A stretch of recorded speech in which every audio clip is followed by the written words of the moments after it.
yaje ntazi ko ari intasi. Telefone zirampamagara cyane z'abantu bo hanze y'uruganda bambwira ko iwanjye hatewe n'abakozi ba Rwanda Revenue, umusozi bawuzimagije ngo baje mu itagisi yuzuye, mu itagisi ebyiri.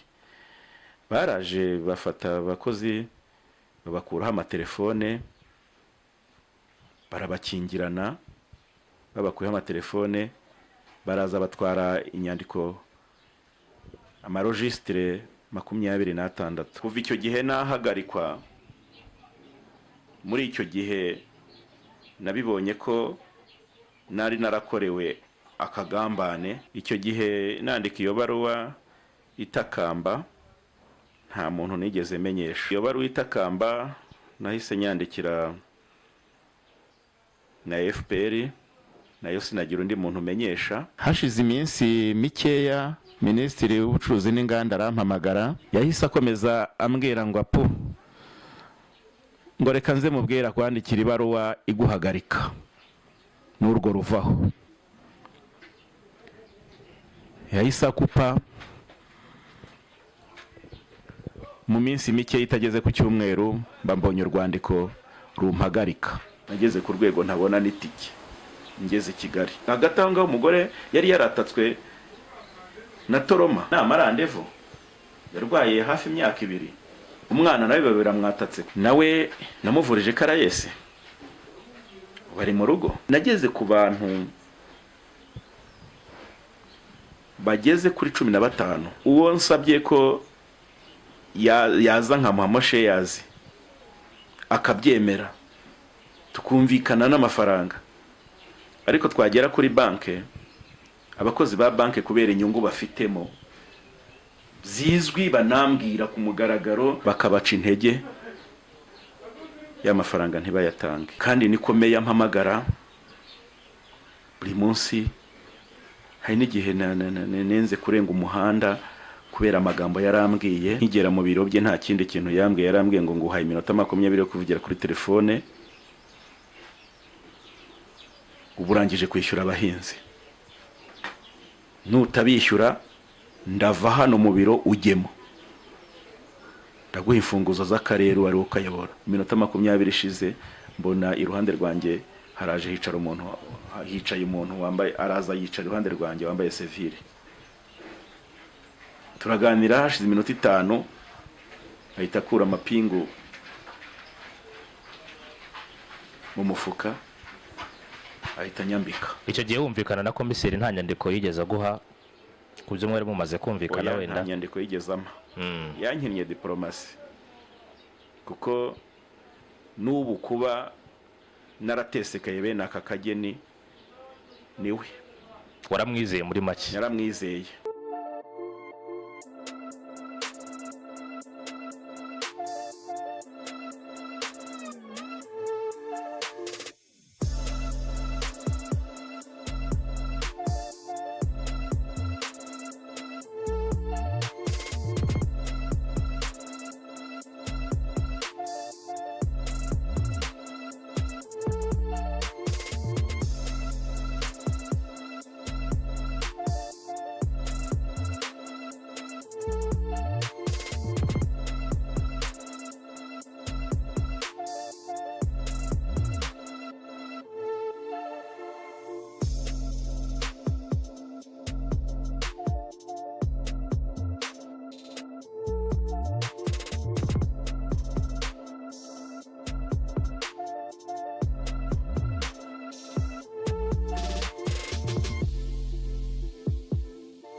Yes, twongeye kubifuriza gukomeza kugira umunsi mwiza n'ibihe byiza kuri mwese mukomeje kubana natwe. Tubahaye ikaze ku muyoboro wacu aho tugiye kuganira n'umunyarwanda. Araza gutangira tubwira amazina ye, tukaba turi mu karere ngira ngo na Kanyanza, akarere ka Huye.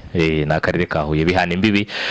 Ngira ngo niho twagiye mu kibazo cy'umunyarwanda. Hari byinshi bitandukanye yifuje kutuganirira nka nyir'ubwite ku giti cye. Reka tubanze tumuhe ikaze, tubahe ikaze. Murakoze, nitwa Bakundukize Venuste, umunyarwanda uvukiye mu Rwanda mu ntara y'Amajyepfo mu karere ka Gisagara mu murenge wa Gikonko. Natangiye niteza imbere kuva muri 1989. Yego. Nkoresheje umurimo umwe w'umuceri, nkomeza niteza imbere ngera ku mirima 53. Muri 2002 nibwo iyo naretse guhinga umuceri ngana iyo kuwucuruza. 2010 nibwo nashinze akamashini gatonora umuceri, ariko mu kwezi kwa gatandatu nibwo Minisiteri y'Ubucuruzi n'Inganda umukozi waho yaduhamagaye atubwira ko utwo tumashini tutemewe. Hanyuma mu kwezi kwa karindwi dukorana inama na Minisitiri w'Ubucuruzi n'Inganda adusaba ko dukuraho utwo tumashini, hanyuma tugashyiraho inganda ziciriritse. Ako kamashini wari wagashinze hehe? Ako kamashini naragashinze mu karere ka Ruhango. Mu karere ka Ruhango. Icyo gihe hariho Minisitiri w'Ubucuruzi n'Inganda yarinde? Minisitiri w'Ubucuruzi w'Inganda wari uriho yitwaga François Kanimba. Yego. Hanyuma 2011 nibwo nahise ntangira kubaka uruganda mu karere ka Huye mu murenge wa Kinazi. Naka ibyangombwa byo kubaka uruganda, autorisation de bâtir. Uruganda narwujuje 2012 mu kwezi kwa 12, ku itariki 17 z'ukwezi kwa 12 nibwo nandikiye Minisiteri y'Ubucuruzi n'Inganda nyigaragariza ko uruganda narwujuje, saba ibyangombwa byo kubaka. Nsaba ibyangombwa plutôt byo gukora nk'uruganda rwujuje ibisabwa. Yego. Nanditse amabaruwa menshi, nasuwe inshuro nyinshi saba ko bampa icyangombwa. Buri gihe ngahabwa ibaruwa ivuga ko uruganda rwanjye rutujuje ibisabwa, dashoboye gutonora karite ya mbere n'iya kabiri. Kandi uruganda rwanjye byaje kugaragara ko naje guhabwa ibaruwa igaragaza ko ngomba gushaka ikindi kintu cyanteza imbere. Minisitiri ayinyandikira iyo baruwa ivuga gutyo, yanteje ikibazo ndetse ku buryo nagiye no kucyamunara muri icyo gihe. Ariko mbonye binyobeye ndongera nandikira ibaruwa nyakubahwa Minisitiri w'Ubucuruzi n'Inganda, sinagira undi muntu umenyesha mutakambira. Wenda mbere yuko tugera aho ngaho, iyo wandikaga ibaruwa wamenyeshaga bande mbere na mbere? Kugira ngo mbere iyo nandikaga ibaruwa ijya kuri Minisiteri namenyeshaga akarere ka Huye ndetse nkamenyesha n'intara. Icyo gihe nandika iyo baruwa itakamba nta muntu nigeze menyesha. Yego. Narayijyaniye nyishyikiriza umunyamabanga we wa Minisita, hanyuma maze kuyimushyikiriza arayisoma, mwereka amabaruwa yose nagiye nandika sinsubizwe. Asanga mu mabaruwa yose hari amabaruwa 5 atarigeze abageraho. Nibwo yanyoherezaga muri Secretariat General ngo nyijyaneyo iyo baruwa, nyijyanayo birangiye arambwira ngo araza kuyitumiriza ize direkite itanyuze ku wundi muntu. Utekereza se ko wenda muri ayo mabaruwa yose wandikaga yagombaga kujya mu biro bya minisitiri w'intebe kubera icyo atagezwagayo kandi ari we wabaga wandikiye? Ntabwo ari minisitiri w'intebe, ahubwo minisitiri w'ubucuruzi n'inganda. Ntekereza ko yahari impamvu itageragayo ari abatekinisiye babikoraga, kubera ko ari nabo bazaga kuri tere gufata sample, hanyuma n'ubundi minisitiri we ntategura ibaruwa, ahubwo abatekinisiye nibo bazitegura hanyuma bakazishyikiriza minisita. Hanyuma rero iyo baruwa itakamba nahise nyandikira na FPR, nayo sinagira undi muntu umenyesha, naho ndagenda ndadepoza bampa reception, hanyuma ndaza ndatuza. Yego. Mu gihe kitarambiranye gitoya nibwo ku ntara bampamagaye bamenyesha ko hari timu igiye kuzaza gusura uruganda. Iyo timu yaje irimo abantu bakurikira, haje harimo abo muri RDB, muri RCA, Minicom, Minagiri, intara n'uturere dutanu ari two akarere ka Kamonyi, aka Ruhango, aka Nyanza, aka Gisagara n'aka Huye. Baraje icyo gihe baca mu nganda zose esheshatu zari zimeze nk'urwange, zifite imashini zimeze kimwe. Yego. Gihe bansuye inshuro ebyiri kuko ubwa mbere basanze ndimo nkorera maintenance imashini kubera zari zaraguye ingese kubera kumara imyaka irenga ibiri zidakora. Hanyuma babanza kujya mu zindi nganda, baza kugaruka hanyuma bavuye mu zindi, kandi ibyo bakoraga mu gusura, basuraga inyubako n'amasuku, hakabaho no gutonora umuceri. Yego. Nabaye uwa mbere icyo gihe ku nyubako n'isuku, mba n'uwa mbere ku gusohora umuceri mu gihe gitoya, kuko mu zindi nganda bagiyemo zari zisanzwe zikora babonye umuceri mwiza hagati y'iminota 15 na 20. Hanyuma bageze ku ruganda rwacu bawubona mu gihe kitarenze iminota 3 umuceri mwiza wari ubonetse. Yego. Hanyuma bakora raporo y'ibyo babonye. Hanyuma ku itariki ya 17 z'ukwezi kwa 11 nibwo Minisiteri y'Ubucuruzi n'Inganda yanyandikiye imenyesha ko nemerewe gukora, ariko bagira ibyo bansaba. Bansabye kuba mfite amakoperative y'abahinzi b'umuceri dufitanye amasezerano y'ubufatanye yanditse, kandi bansaba kuba imikorere y'uruganda itabangamiye ibidukikije, nko gukorera hagati y'amazu y'abaturage. Muri urwo rwego nahise nihutira gushaka ibyo bansabye. Mu mezi 6 nari nabibonye. Hanyuma ku itariki ya 14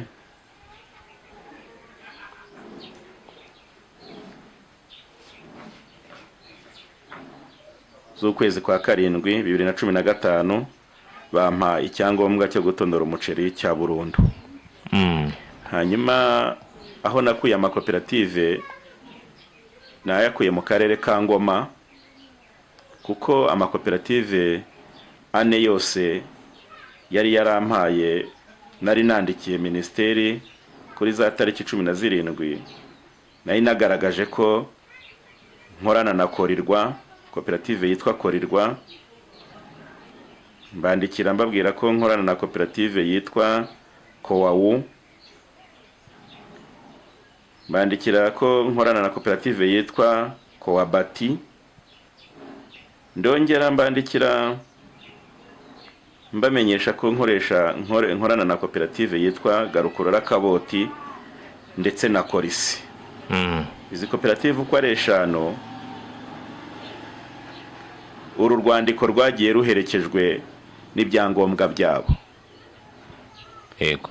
Kuva icyo gihe nahagarikwa, muri icyo gihe nabibonye ko nari narakorewe akagambane, ibyangombwa bakabiha abandi jyewe nkakibura. Izi koperative zose zahise sinongeye kuzikandagiramo, hanyuma kugeza uyu munsi sindongera kuzikandagiramo. Kari akagambane kagendanye n'iki?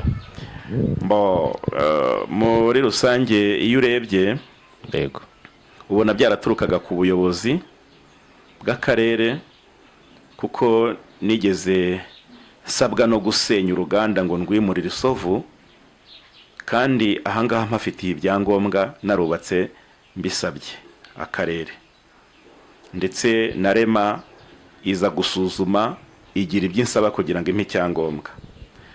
Ndetse hari n'igihe meya w'akarere ka Huye Muzuka Eugene yahamagaye gitifu ngo naza nsenyere, gitifu witwa Migabo Vitali yanga kunsenyera. Hanyuma meya arampamagara nkamubwira ngo ngwino unyereke aho ushaka ko nsenya, kugeza yanga kuza ngo icyo ashaka ni uko nsenya.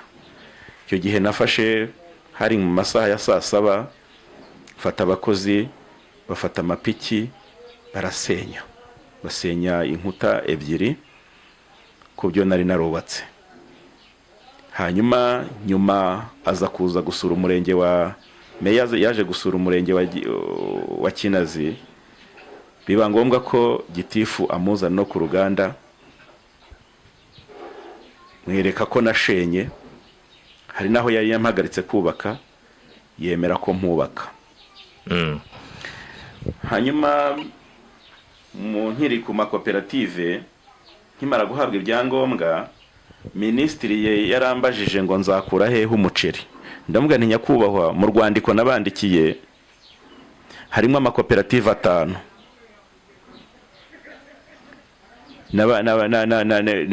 yewe nabahaye n'ibyangombwa by'ubuzima gatozi by'ayo makoperative. Uyu mwanya rero aho nzakura umuceri harahari, kuko nahabandikiye. Kuva icyo gihe kugeza uyu munsi sindongera gukandagira muri ayo makoperative. Hanyuma ku itariki 11, iyi tariki 11 ni 2017 mu kwezi kwa mbere, nibwo twari turi mu nama, ngira ngo ni mu kwezi kwa mbere, twari turi mu nama y'ibiciro, barampaye igishanga cy'urufunzo muri koperative yitwa Rusuri ya 2. Hanyuma iyo Rusuri ya 2 yari ifite igishanga kinini, mbafasha kugitunganya. Ubwa mbere twezamo toni 80. Ubwa kabiri tumaze kugitunganya, twari dufite target yuko nabura tuzajya hejuru ya toni 200. Kuri 29 Ukuboza 2016 nibwo umuyobozi w'akarere, ubwo twari mu nama mu cyumba cy'inama cy'akarere, yaje atangiza inama avuga ko anyambuye icyo gishanga. N'iryo jambo yavuze gusa, hanyuma birangiye ahita ayisigira uhagarariye amakoperative mu karere ngo nayiyobore, anyambuye icyo gishanga kubera ko bari babonye kimaze gutungana. N'iryo jambo yatangije gusa, n'iryo jambo yavuze gusa, yaradusuhuje ahita avuga ngo igishanga nakoreragamo ndacyambuwe. kandi n'icyo gihe nari nagishoyemo miliyoni zisaga 12. ariko se wenda aba adukurikiye cyangwa se abatwumva wenda bivuye kuri kuguba yarashatse kugusenyera akanagusaba ko hari inyubako zawusenya kandi warazubatse mu buryo bwemewe n'amategeko wari ufite n'ibyangombwa ukageraho akwambura igishanga, hari ikibazo cyihariye mwe mufitanye? ntacyo nzi twari dufitanye, ariko naje kukibona hanyuma ndaza kukibabwira. Yego. Ndaza kukibabwira kuko naje kubona ko yakomeje kunkurikirana. Hanyuma rero inama yarateranye, namwandikiye mbasaba ko bandenganura, birangira ahubwo ndenganirijwe mu nama yaje kuba hanyuma. Baraje kubadutumiza abanyenganda twese, tujya mu cyumba cy'inama cy'akarere. Mpageze nsanga abandi b'abanyenganda bari kumwe na vice meya economique, bambonye bahita basoza ikiganiro bari barimo, twinjira mu nama. Aho mu nama icyanyeretse ko hari ikindi kintu kibyihishe inyuma, natukiwemo.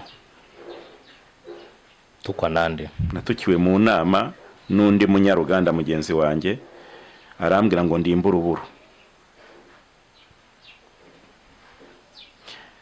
Iki gishanga sinongeye kugihabwa. Gishanga ntabwo nongeye kugihabwa kugeza uyu munsi. Iyi ni koperative ya 6 nayo nambuwe. Ayo wari warashoyemo se warayahawe? Ayo nari narashoyemo, koperative zariyeranje zirayansubiza. Umuceri utwarwa n'undi munyaruganda witwa Theoneste. Kugeza ubu niwe ukigikoreramo kuva icyo gihe. Yego. Hanyuma rero kuva icyo gihe sindasubira no mu nama zabo. Kuva icyo gihe ibyo bishanga uko ari 5 ntabwo ndongera kubikandagiramo. Hanyuma se wenda umuntu ashobora kwibaza ngo umaze kwamburwa izo koperative n'icyo gishanga tubwiye ko mwigeze gukuramo toni zirenga 80, umuceri watunganyaga wukuraga he? Mfite udushanga duto cyane hano hafi, ari two base. Umuceri wundi nawukuraga mu burasirazuba. Yego. Forumu y'inganda yaricaraga bakatugabanya amakoperative, ariko mbere yuko banatugabanya tuba twaragiye tugira ubufatanye n'amakoperative yo mu gihugu hose. Niho nakuraga umusaruro mwinshi mu burasirazuba. Yego. Hanyuma rero uyu mwanya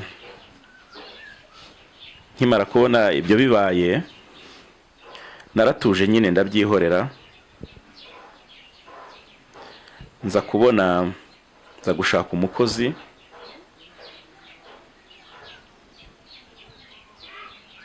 witwa Michel Mutuyimana. Nari naramubonye muri korali yitwa Kegera muri ADPR, nkaba nzi ko ari n'umurokore. Birangira muhaye akazi ko kuba manager, ndetse ndamwishimira, mwegurira byose, kashe akayibana, mbese agategura byose. Jye nasinyaga ku byangombwa bijya muri ministeri gusa. Niwe wamuhaye akazi cye yarakagusabye? Yarakansabye. Yarakagusabye? Yego, ndakamuha. Ubwo yarasanzwe akuzi muri make? Kuko yari n'ubundi yarari muri disciplinary y'umuryango wa FPR Inkotanyi. Sinzi n'ibyo yarakuriye n'urubyiruko muri uyu murenge. Yego. Yari umuntu uzwi. Iyo korali nawe wayibagamo? Oya. Yego. Wari umukristo usanzwe? No, nagende nari umukristo usanzwe. Yego. Ni muri uru rwego rero yaje ntazi ko ari intasi. araza akajya aca icyuho akiba, ku buryo amaze kugenda byagaragaye ko, ngira ngo twakoze inama nk'inshuro 3 mugaragariza ko hari ibintu biri gusohoka mu ruganda bitanditswe, kugeza ubwo nigeze mfata n'abashinzwe umutekano tujya gusaka mu baturage, dukuramo imiceri myinshi idatonoye. Noneho sinkamenye ko mu gikari yahaciye icyuho, afite na timu y'abantu 12 bakoranaga, sanga stoke barayividuye barayirangije, ariko ibyo byo nabibonye amaze kugenda. Ibyo gihe rero dukoze inama inshuro 3 ntabashe gusobanura iby'ubujura nge ndimo kuhabona, ndetse namugaragaje n'ibimenyetso, nibwo nafashe umwanzuro wo kumuha ibaruwa imusezerera. yaramaze igihe kingana iki mu ruganda? Yaramaze mu myaka 2. Noneho birangiye yaramaze ibiri yaratarayimara.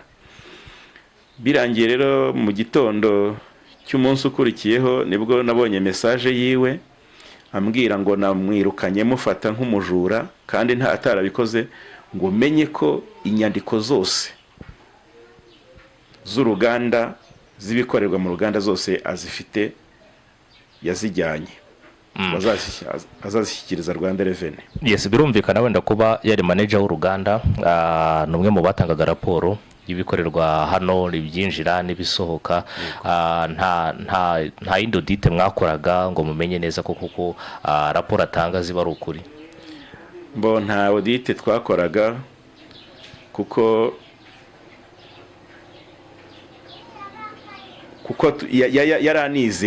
yaranizewe. Urumva umuntu ujya guhabwa kashe y'uruganda ni umuntu wari wizewe cyane.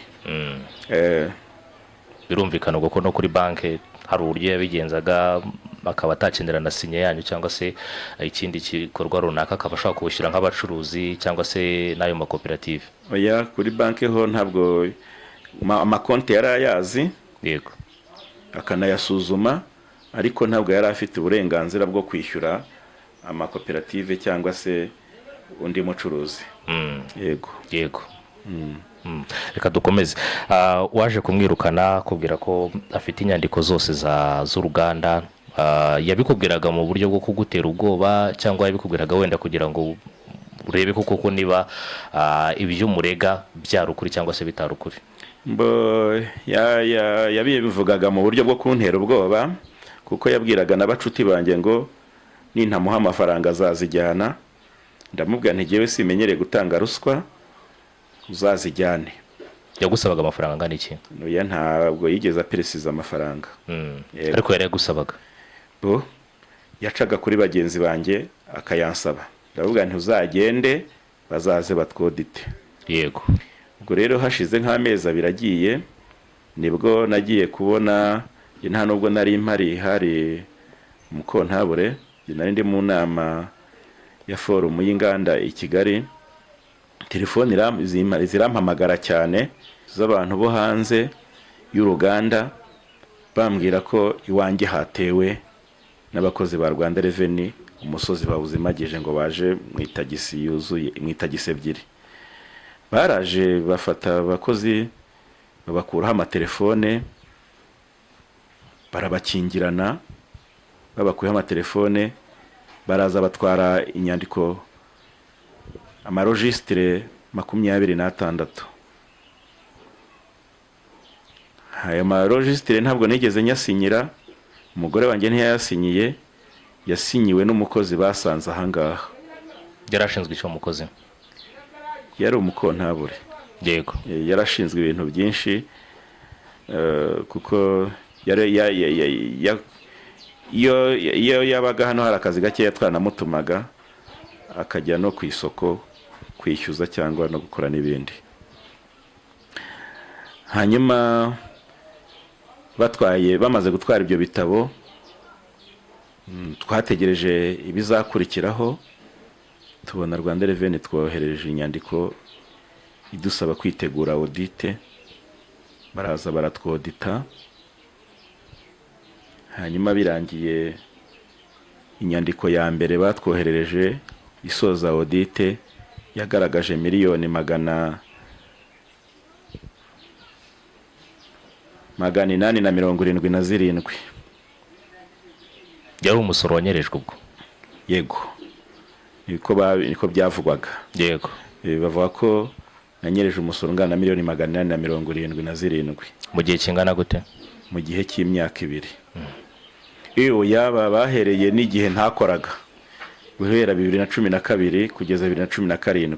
Kandi uruganda rwarafunguwe 2000. Kandi urwo ruganda rwarafunguwe 2014 mu kwezi kwa 10. Yego. Na kumwe. Ubwo baratwodise bodita amakonte yanjye bwite, bodita amakonte ya madamu, bodita n'amakonte ya company.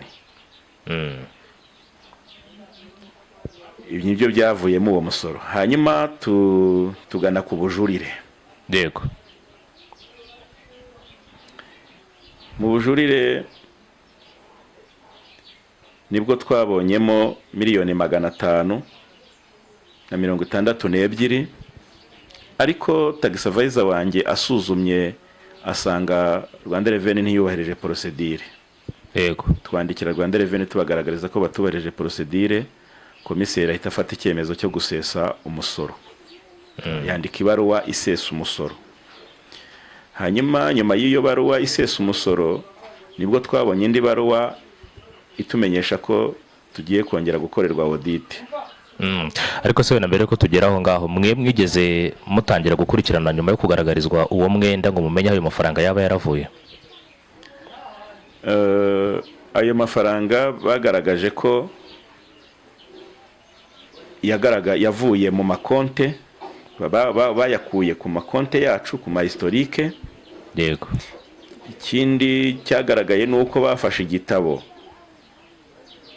dukoresha twaka inguzanyo kitari kinasinye. Uzi ko iyo twaka inguzanyo tugaragaza ko tuzunguka, ko tuzunguka. Yego. Ko tuzunguka.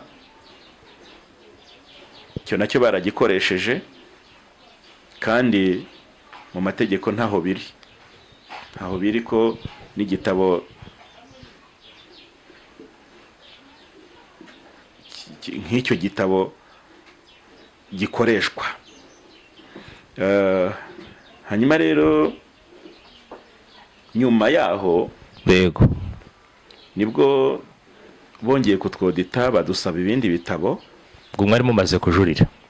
Ubujurire bwari bwararangiye, na audit twaranabagaragaje ko nyine batubarije procedure n'umusoro barawusheshe. Yego. Hashize amezi 2 rero basheshe umusoro, nibwo bongeye kutwandikira batumenyesha ko bazagaruka kutwodita. Yego. Abatwodise ntibahindutse, twodiswe n'abantu 3. Yego. N'ubundi twaje koditwa n'abantu 3, gusa bongeyemo undi muntu umwe. Birangira baje badusaba ibitabo, turababwira ngo ibitabo mwarabitwaye, kuko no mbere batwodita twagiye twakoze izindi nyandiko twarizo tubaha bitewe n'ibyo twari dufite. Tujya no ku makoperative gusaba inyandiko baduhereyeho umusaruro, tubari ibyo tubaha. Twarababwiye ngo nta zindi nyandiko dufite, mukoresha izo twabahaye mbere.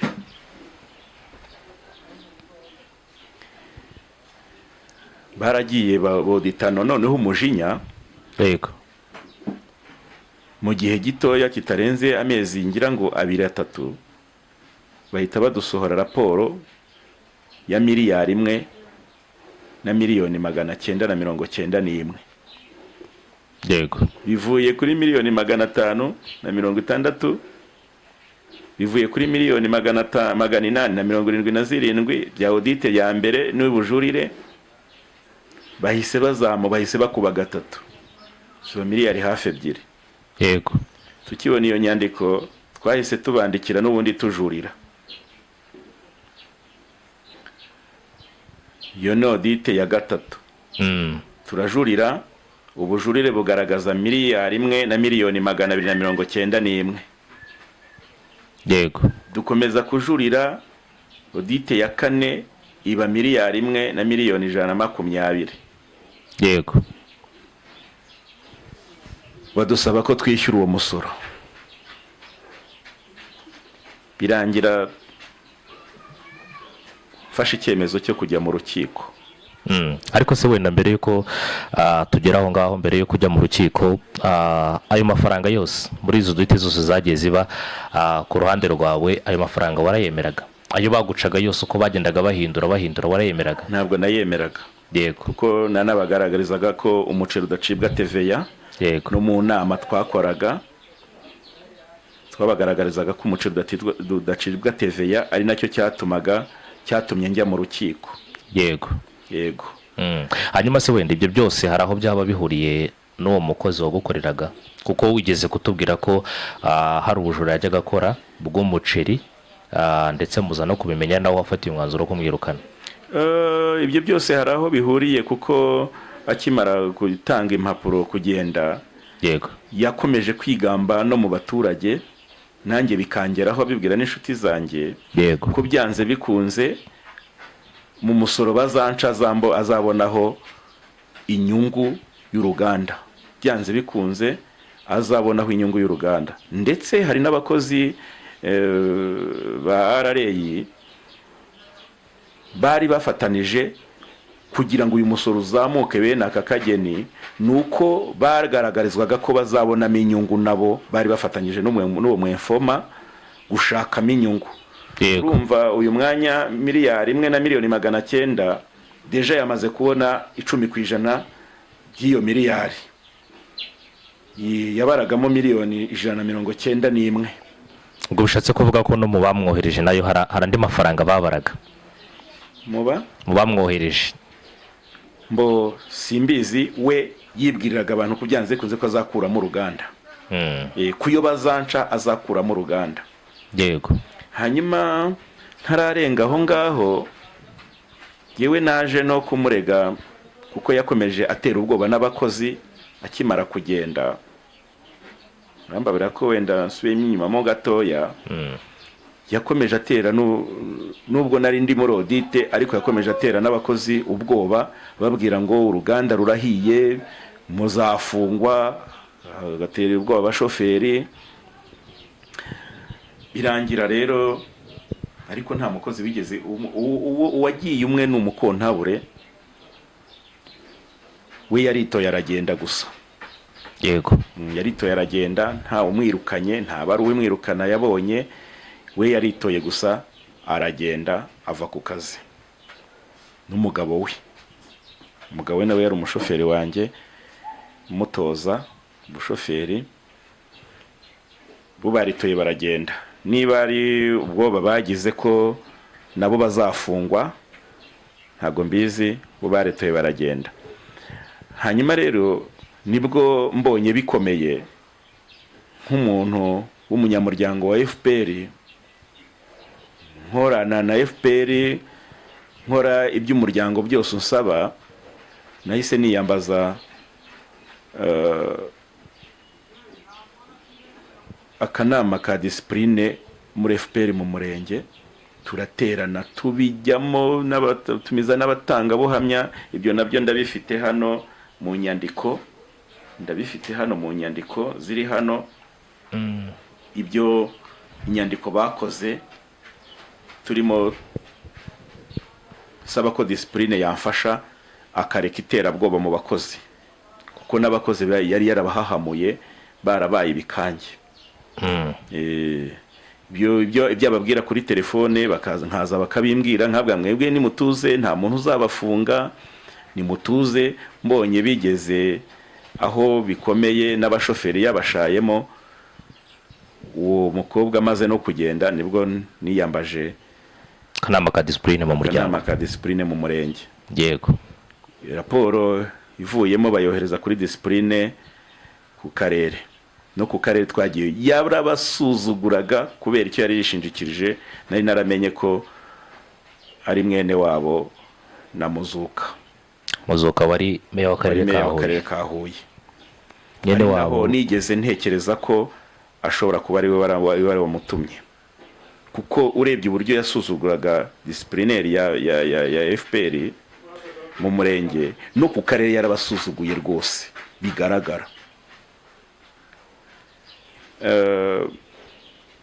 Niho natekereje ko byanze bikunze yaje ari intumwa atumwe.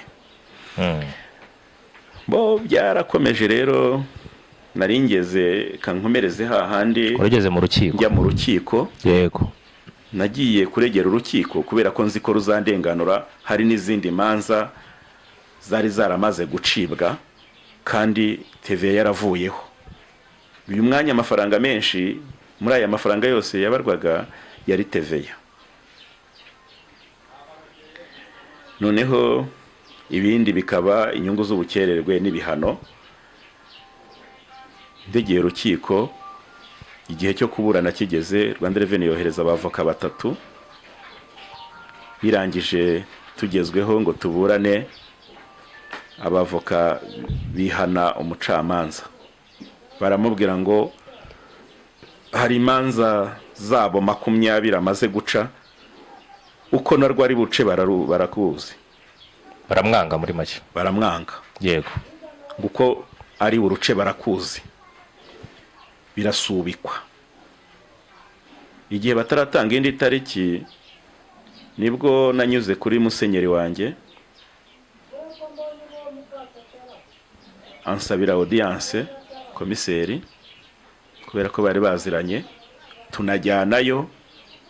Ariko nkimara kwinjira we ahita akomereza mu zindi gahunda yaragiyemo i Kigali z'itorero, gisigarana na komiseri. Turicarana turaganira, ndamusaba, arambwira ngo icyo nashobora je nuko wakwishyura principale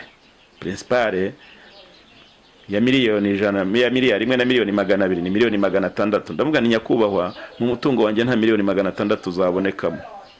Arambwira ngo wowe urumva wabasha kubona angahe? Ndavuga ni jewe nabasha kwishyura nabura hagati ya miliyoni 80 n'150. Arambwira ngo genda utegura ibaruwa ibisaba, ariko kondisiyo urabanza urutira ikirego.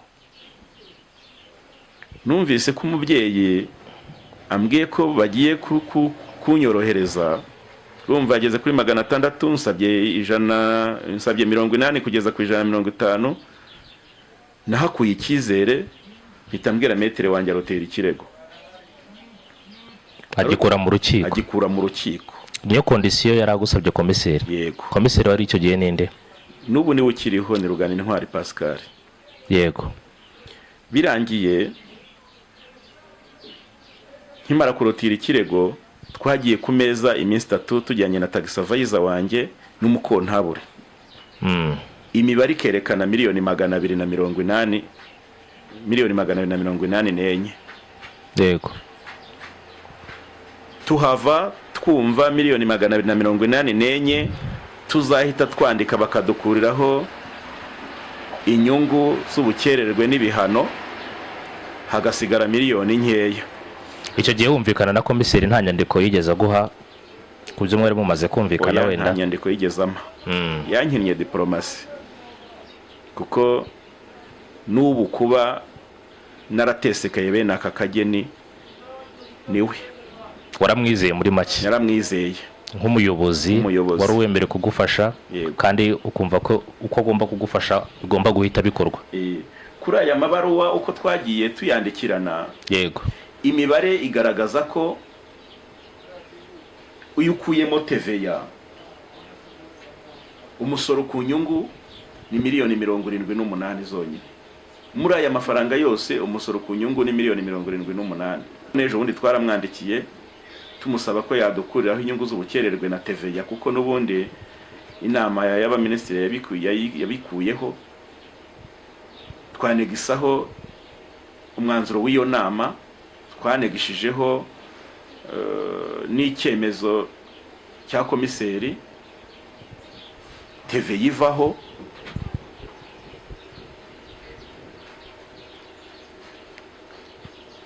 bivuyeho abinyemerera akabikora n'ubundi nakwishyura miliyoni 78. ubwo wenda icyo gihe mumaze kumvikana akakwemera kuvana ikirego mu rukiko, yari amafaranga angana iki noneho yarasigaye? Mvana ikirego mu rukiko yari akiri miliyari 1 na miliyoni 120. ku iyo noneho yaramaze kukwemera ko wakwishyura mu yo wari umaze kumubwira ko wabona we ku giti cyawe? Nababwiye ko jewe ayo numvaga nakwishyura nkuko nari nabimubwiye ari miliyoni 80 kugeza ku 150, ariko imibare twakoze turi abantu batandatu, abakozi ba Rwanda Revenue batatu, nanjye na tax advisor wanjye n'umukontabure, ni miliyoni 284 zibarwa ku nyungu z'ubukerererwe, zibarwa no kuri TVA, kuko byagaragaraga ko ibyo byose inyungu z'ubukerererwe buvuyeho hasigara miliyoni 177 nka principale nk'abarizo nishyura. Hanyuma rero twagiye nyine tuzi ko tuzishyura yo ngayo miliyoni 284. Hashize igihe tubona batwandikiye ibaruwa igaragaza ko tuzishyura miliyoni 200 na plutôt 470. Nahise nongera nandikira komiseri mukuru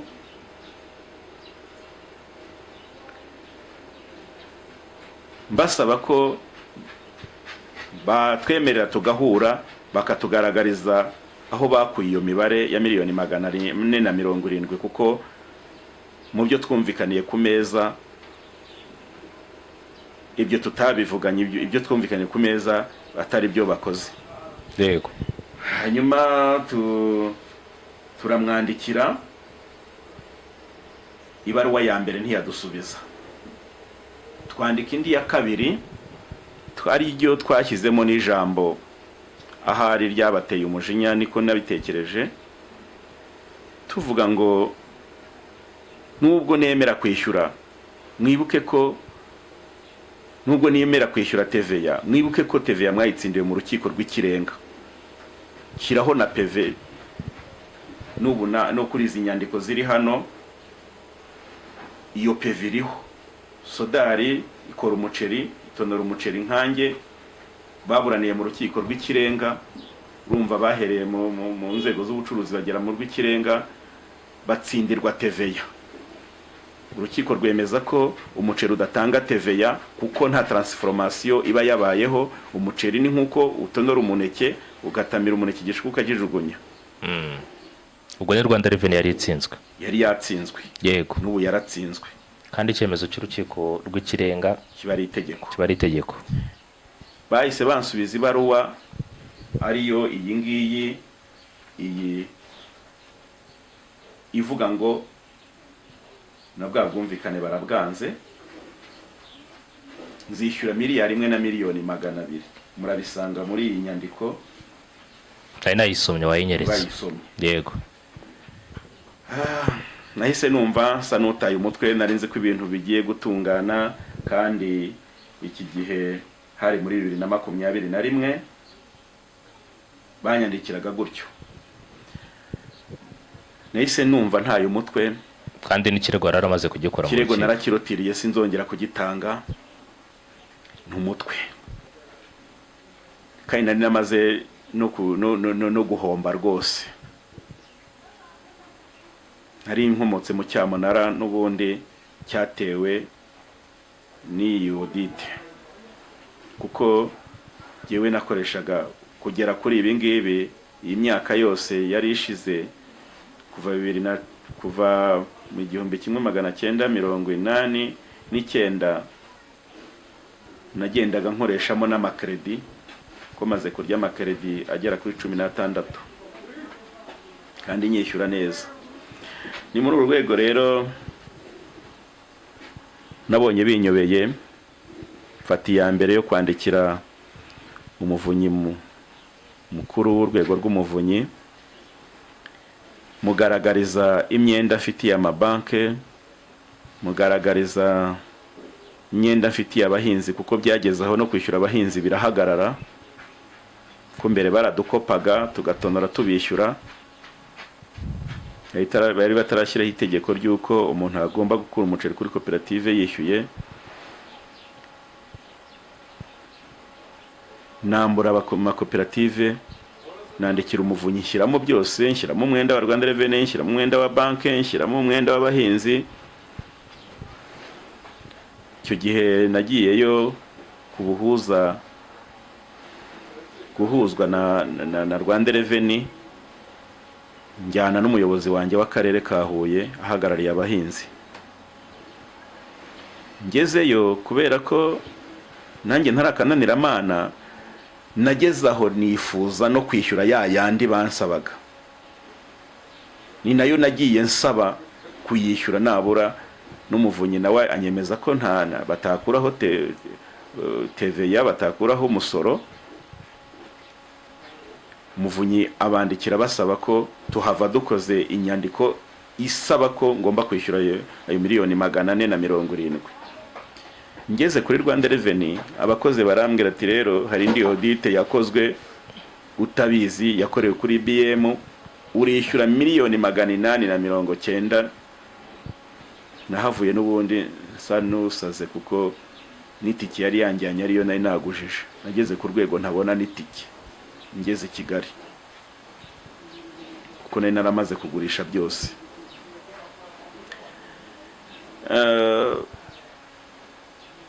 Nakomeje kuba muri ibyo ngibyo. Nyuma yaho nandikira FPR batakambira, kuko n'izo 881,000 banyakaga 890 bansabagaho 10% kugira ngo bankorere amasezerano mbashe gukora. Nandikiye FPR bampa karibu, ndabaganirira byose, ndabibabwira, mberekane n'inyandiko, bongera kuduhuza na Rwanda Revenue. Hanyuma basaba FPR ko dukora amasezerano y'izo 470,000 uko umuvunyi yabitegetse. Numvaga nabyo nabyemeye kugira ngo ndebe ko nasubizwa mu murongo, kuko amakonte yose yari yarafunzwe, kaviyete bari barazishyizeho ku mitungo, nta kintu nemerewe kuko iyi myaka yose kuva 2019 2018 ngire ngo 2019, iyi myaka yose amakonte arafunze. ubwo FPR niyo yabumvikanishije, yaratwumvikanishije. ubwo mukurikiza amasezerano mwari mwagiranye n'umuvunyi ku ruhande rwawe na Rwanda Revenue. Yego.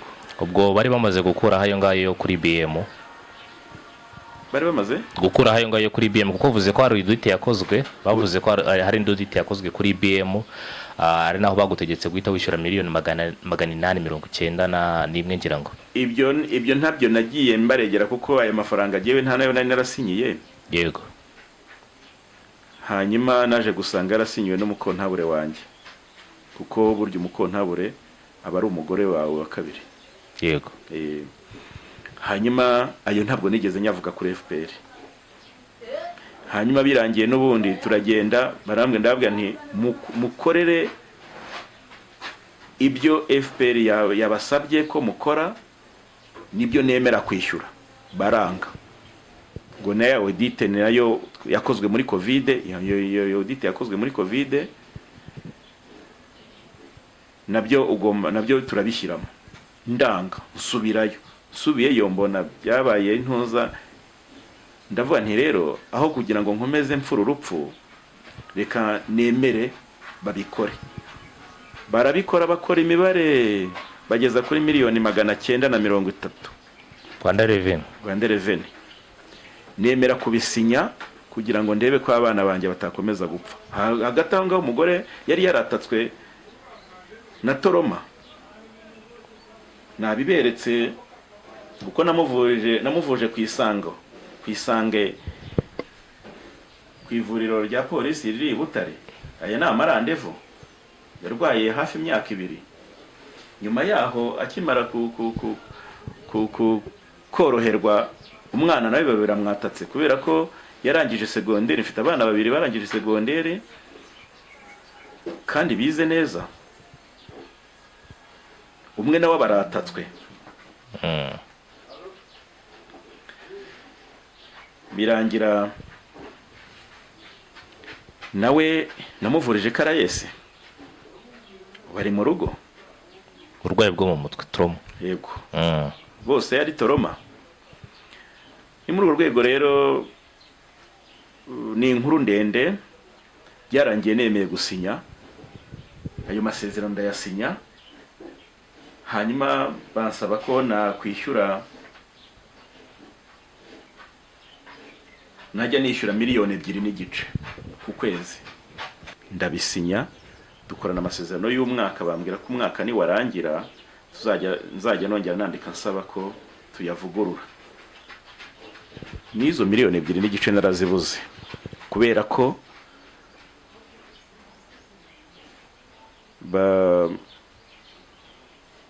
barafunguye ariko mbura igishoro.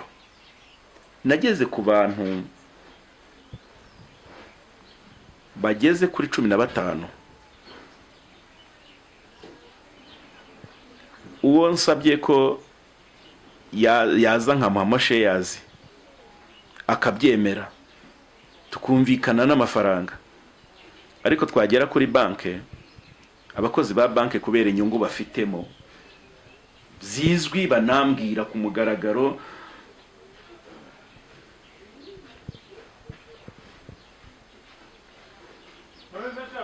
bakabaca intege, y'amafaranga ntibayatange.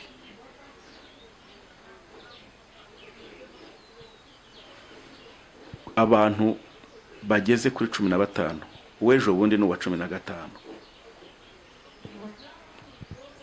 Byarakomeje ngera naho nandikira Rwanda Revenue nyisaba periode de grâce.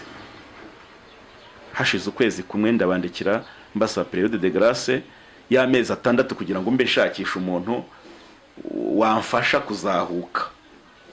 Ndamubura, mbura umuntu wamfasha kuzahuka. Nibwo nturiye kandi nikomeye mpamagara buri munsi. Hari n'igihe nenze kurenga umuhanda kubera amagambo yarambwiye. Ku itariki 11 hari hagati ya saa 7 na saa 8 z'ukwezi kwa 4 uyu mwaka ushize, nibwo meya yampamagaye arambaza ngo uri hehe. Ndi mu rugo, ngo washatse umwanya ukazaza tukavugana ku kibazo cy'abahinzi. Hagati aho yarambwiye, mbona aragiye. Bwarakeye kuri 12 z'ukwezi kwa 4 ndagenda ndamwitaba. Nkigera mu biro bye nta kindi kintu yambwiye, yarambwiye ngo nguhaye iminota 20 yo kuvugira kuri telefone, uburangije kwishyura abahinzi. Nutabishyura ndava hano mu biro ujyemo, ndaguha imfunguzo z'akarere wari ukayobora. Ni Sebutege? Yego. Ndamubwira nti nyakubahwa, urabizi ko twajyanye ku Muvunyi, urabizi ko maze imyaka 6 ntakora, imitungo yanjye yose iriho kaviyeti, nturabizi nyakubahwa ko amakonti afunze, urabizi ko niti kigera Kigali ntayo nkigira. Mu minota 20 ntabwo naba mbashije gukemura icyo kibazo. Narambitse telefone hasi. Iminota 20 ishize mbona iruhande rwanjye haraje hicaye umuntu wambaye, araza yicara iruhande rwanjye wambaye civile. Turaganira hashize iminota 5, ahita akura amapingu mu mufuka ahita nyambika. Navuye mu biro bya meya nambaye amapingu, sanga imodoka ya ribu iri ku karere.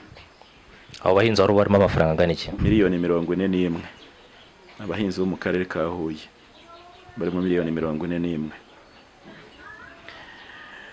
ubwo nagiye bahise banjyana kuri RIB ya Ngoma, kuri polisi na RIB bikorera hamwe mu mazu amwe, batangira kumbaza, ndababwira nti rero sinize amategeko kandi funzwe n'amategeko, ndagomba gushaka umwavoka. Bahita bakora urupapuro rujya kumfunga, baba bashyizemo, mpamagara umwavoka wanjye araza turabonana. Bwari buke kuri 13 habaho gusoza icyunamo, umwavoka wanjye ntiyagarutse, ariko naje gukurikirana nsanga n'ubundi ni inshuti ya meya. Namazemo iminsi 7 n'amasaha 3 n'igice. Ntabwo bambajije, ariko ku munsi wa gatanu nibwo haje abantu b'abacuruzi baciye kwa meya. Ku munsi wa 4 nibwo bahaje barambwira ngo bagiye kunyishyurira miliyoni 20 bamfungure, hanyuma bazazitonorera. Nta kibazo, ndabyemera. Bagarutse baza banyuze kwa meya, baravugana, baza bateguye inyandiko noneho yo gukodesha uruganda, miliyoni 41 n'ibihumbi 500 nyine nkuko nari nyarimo ku mwaka. Ndabisoma, nyandiko nta ngingo n'imwe irimo indengera, ariko ndabana aho kugira ngo nkomeze mborere mwaha, reka mbisinye. Ndabisinya kuri uwo munsi wa 5. Munsi wa 5 urira, munsi wa 6 urira, munsi wa 7 saa 8 minota nka 45 bishyira saa 9 nibwo wa wundi wamfunze, DCI w'akarere ka Gisagara niwe wamfunze. Naje kumenya ko ari DCI w'akarere ka Gisagara. Huye igira DCI, igira aba DCI, igira abapolisi, igira abaribu, ariko nafunzwe na DCI wa Gisagara. Bonaraje baransohoye, anyaka rwa rupapuro, ahita ruzingira mu mufuka, nta rupapuro burumfungura bampaye. Yahise agenda mu gitabo yandika ko kuri izo tariki 19 yandika ko afunguye, ahita njyana n'ubundi mu biro kwa meya. Meya n'ubundi anyandikisha izindi nyandiko, hanyuma arandekura ndataha. Abantu rero bashyize mu ruganda nabo baranyangije, aho kugira ngo bakemure ikibazo ahubwo bateje ikibazo. Byabaye birebire ko navuyemo bishyuye miliyoni 6 gusa, andi bemera kuyishyura mu mezi 6. Jewe narasabye meya ko nakwishyura mu mezi 2, ukwezi kwa 5 kwa 6 nkaba ndangije kwishyura. Birangira meya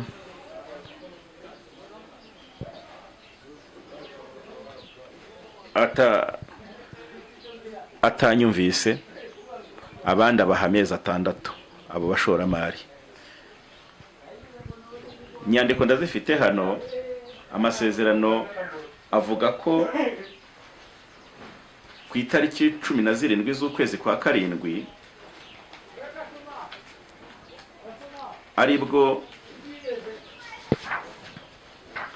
aribwo bazishyura miliyoni 17. Ibindi bifite imbere yanjye. Ku itariki 17 z'ukwezi kwa Nyakanga aribwo bazishyura miliyoni 17,759 n'amafaranga 552. Izi tariki zarageze, babashoramari ntibagira icyo bakora. 18, 19, 24 kuri 26 nibwo bashyizeho izindi miliyoni 6 aho kwishyura miliyoni 17. bari barakodesheje uruganda mu gihe kingana iki? cy'umwaka. Nta masezerano twakoze yo kubaha uruganda ngo mbabwire ngo muzakora ibi n'ibi. Narabasabye ko twakora andi masezerano kugira ngo bagaragarize n'ibyo mbahaye bijya binandikwe, baranga. Hanyuma sinongeye nahise mbuzwa gukandagira hano, n'umwana wanjye mukuru bamubuza gukandagira hano. Kujya mu mashini cyari kizira. Hanyuma rero ku itariki 18 nibwo ya makoperative, kuko nayo ari mu masezerano, nibwo yateranye abatuye umugabo se z'ukwezi gukurikiyeho, uyu mugabo utarimo kutwishyura ntaduhe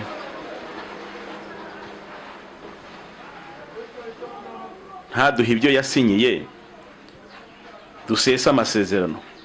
Bahita bandika amasezerano, bahita basesa amasezerano, bagenera kopa karere bababwira ngo bakomeze bankurikirane ku mwenda wabo, bakomeze banyishyuze. Nibwo nahise mpamagara meya ndabimubwira. Meya bimubwiye ahita ansaba nimero z'uwo ntaho ntuye Emmanuel, ndazimuha. Aramuhamagara, amaze kuvugana arambwira ngo aduha rendezvous yo kuri 23. Tugiyeyo ko biri kose yarandeze jewe ndava nti rero abahinzi bashesha amasezerano kandi nibo prioritaire bagomba, kubera ko batishyuwe nanjye nayasheshe. Uyu mwanya ahubwo ni mumpe umusada ansohokere mu ruganda, atazavuga ko yasohotsemo twamusoyemo ku ngufu, hari ibintu byiwe twasigaranye. Meya aramubwira ngo izo nyandiko warazishubije? Ntabwo nazishubije. Aramubwira ngo genda uzisubize kandi wandikemo n'ibyo washoyemo. Ibyo bazemera bazabigusubiza, ibyo batazemera uzabiregere mu nkiko. Yaraje n'ubundi arukoramo iminsi 18 atarandika, nkitegereje ko za nyandiko ziza. Mpamagara meya nanone ndamubwira nti rero wa mugabo nta kintu arakora. Ubwo ntababeshye, nari mfite muri ayo mezi 6 yamazemo, nari mfite inzara iteye ubwoba, ntabasha no kwishyurira n'abana bo muri primaire, mbese bikomeye. Birangira rero meya yambwiye ati rero ubwo bigeze kuri iyi tariki ataranyandika, ndamubwira nti rero ukwiriye kumpa umusada wo kugira ngo asohokemo, kuko amasezerano yasheshwe nta yagihari. Birangira ambwiye ngo nta musada ngomba kuguha, n'umurenge ntawiguha, ahubwo gana inkiko. Nibwo nashakaga rero nabwiraga umwavoka wanjye uko ambwiye. Birangira dushatse mwamuhesha w'inkiko, duteza kashi impuruza, barayiduha, dusaba n'abapolisi baza kumusohora. Yasohowe ku itariki 13 z'ukwezi kwa 10 uyu mwaka, umwaka 2023. Ejo bundi. Yego. Hanyuma agisohokamo, inyandiko imaze gukorwa, akimara gusohorwa turi kumwe n'abapolisi cyangwa se abashinzwe umutekano, yahise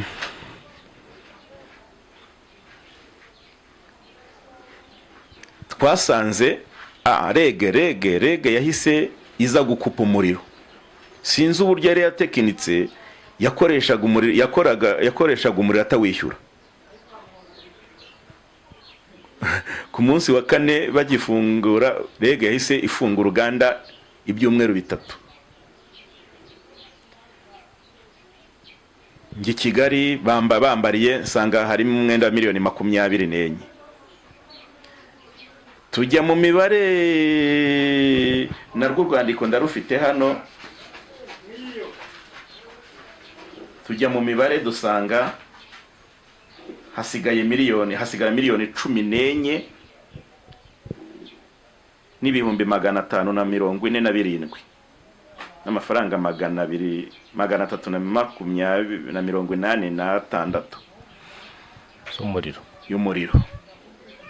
Dusanga amazi nayo yo n'ubu aracyafunze, ntabwo turabasha kuyafungura. Dusanga amazi ntiyayishyuraga, amashanyarazi ntiyayishyuraga. Birangira rero dusabwe kwishyura ibyo bintu byose, intuza y'umuriro yo ngiye. Uyu muriro twarangije kuwishyura, hanyuma aho gakomeza nawe ajya kutesha agaciro kasha impuruza. Ariko mu mezi 2, ku kwezi kwa 11 no kwa 12, nabashije kwishyura ayo mashanyarazi ndayarangiza, nishyura na fagitire yiwe yindi yaje nyuma, kuko fagitire baturorova buri kwezi. Akimara kuvamo yavuyemo, iyo fagitire itaraza yaraje nayo dusanga iriho miliyoni 1 n'ibihumbi 722 n'amafaranga 335.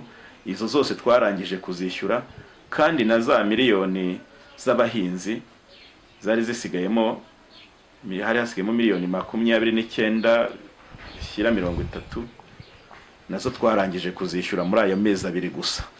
Wenda turimo turagenda twihuta cyane.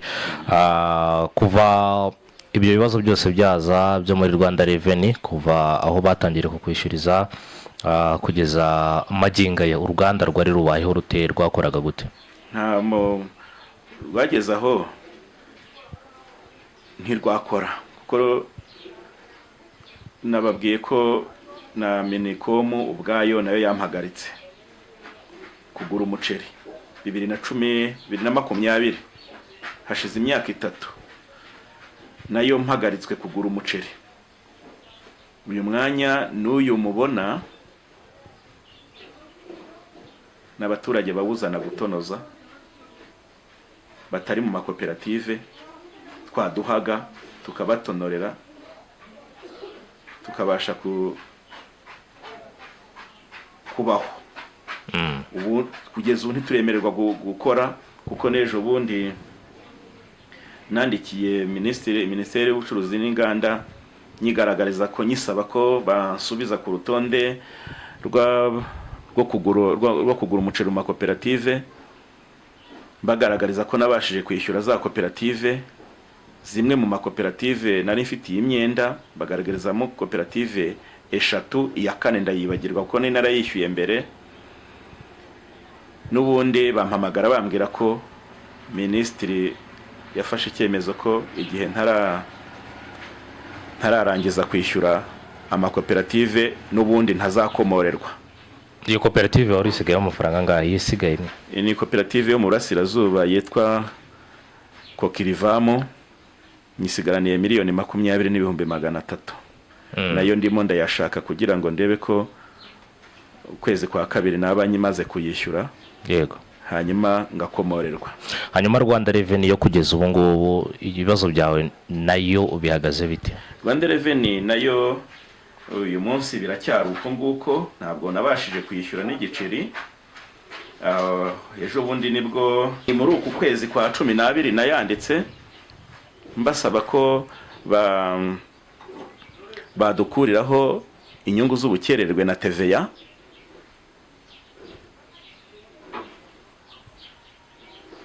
Muri uku kwezi kwa 12 nanditse ibaruwa mbasaba ko badukuriraho inyungu z'ubukererwe na TVA, hanyuma tukishyura umusoro ku nyungu. Ntabwo ndasubizwa, biracyari uko.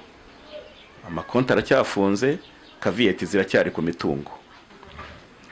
Nyuma yaho nibwo nandikiye Minisitiri w'Ubucuruzi n'Inganda mbasaba ko bamfungurira, hanyuma birangira bampaye inyandiko insaba ibyo ntafite, bansaba inyandiko zigaragaza ko